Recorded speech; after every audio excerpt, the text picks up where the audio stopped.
There are so many things said and written about the Focke-Wulf FW-190, a legendary German fighter aircraft, that it's fair to assume that it'll take you at least a lifetime to even scratch the surface of the subject. People often say that it was the best, the most influential work by Kurt Tank. But was that actually true? If we're speaking strictly about engineering and design, the first ever FW-190 to take to the skies wasn't really groundbreaking in any way.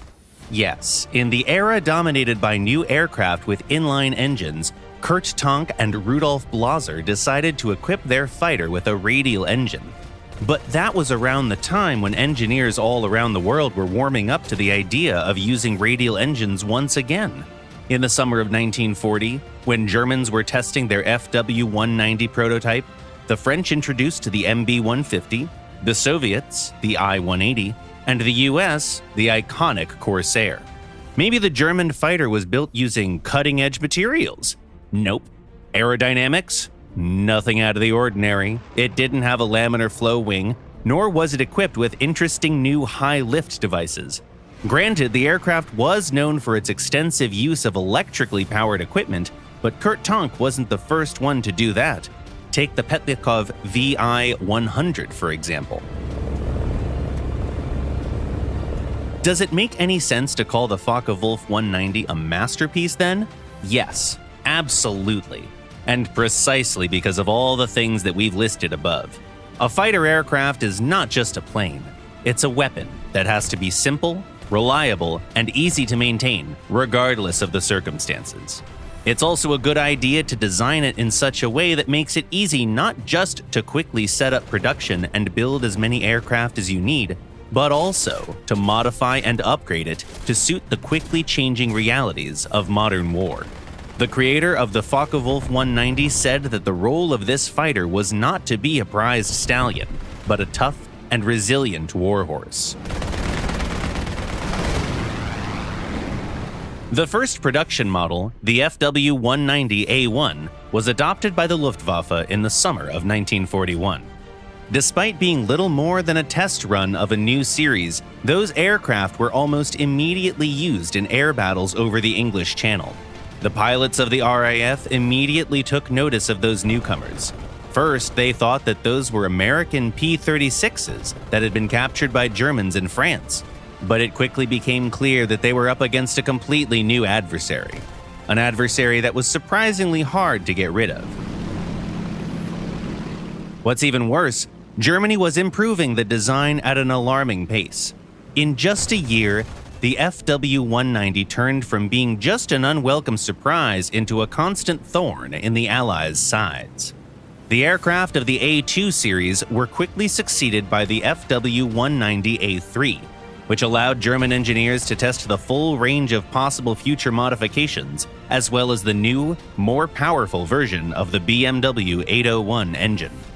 This work allowed the Germans to quickly advance to the A4, a version with good firepower and none of the flaws of the A1. And then it was time for the FW-190A5 and the FW-190A6, each of which proved to be a highly versatile platform for all sorts of modifications. It's worth noting that when it came to changes to those late models, many of them were pretty surface level. The aircraft were designed in such a way that in many cases you could change their armament configuration or equipment right in the field. They could carry bombs, they could carry rockets of different calibers, from the heavy GR-21 to the light PB-2. You could mount a full battery of 4 20mm MG-151 cannons under the wings, or go for 2 devastating 30mm MK-103 cannons.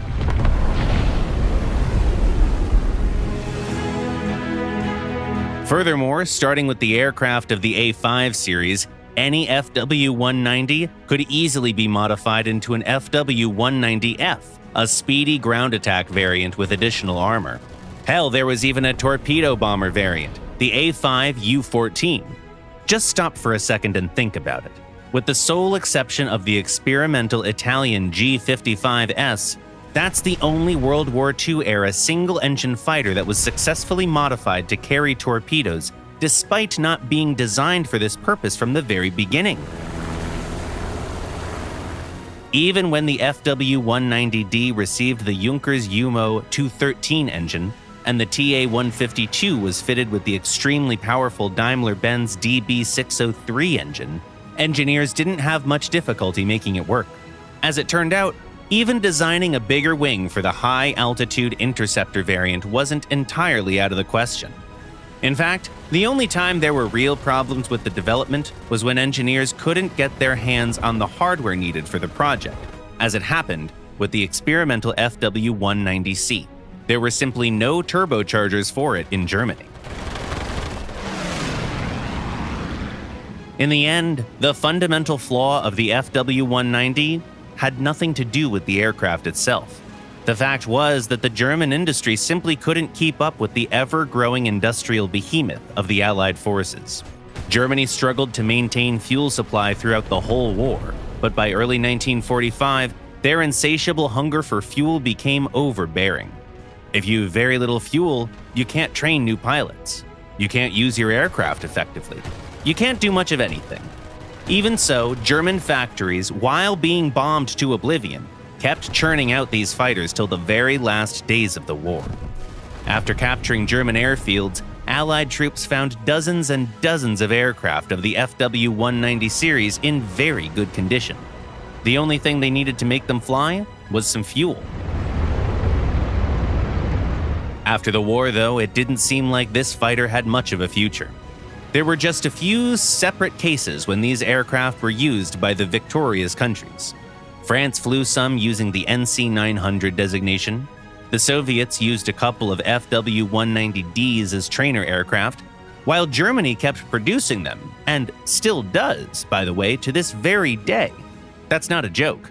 They're made to order by a German manufacturer and sold as FW-190A8N, where N stands for Nachbau, copy or replica.